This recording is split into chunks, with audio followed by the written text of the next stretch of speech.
നമ്മുടെ ഗോപാലകൃഷ്ണൻ ബി.ജെ.പി. വക്താവ് all India famous ആയി. അദ്ദേഹം പറഞ്ഞു, കാശ്മീരിൽ നിന്ന് വേണമെങ്കിൽ ഞങ്ങൾ ആൾക്കാരെ കൊണ്ട് കേരളത്തിൽ താമസിപ്പിക്കും, അങ്ങനെ വോട്ട് ചെയ്യുകയും ചെയ്യിപ്പിക്കും.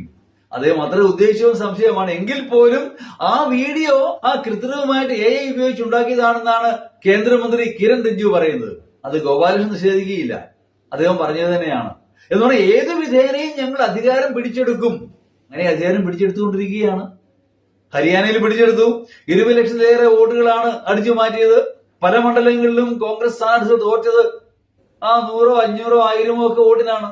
അപ്പോൾ പിന്നെ ഇതിന്റെ പ്രസക്തി 100% പ്രസക്തമാണ്. ഇതാ ബീഹാർ ഇന്നലെ ഇലക്ഷനിലേക്ക് പോയിരിക്കുന്നു.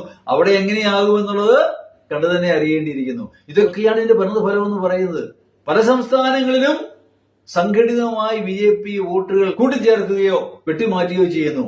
അങ്ങനെ സംഘടിതമായ ഗൂഢമായ ശ്രമം നടക്കുന്നുണ്ട്.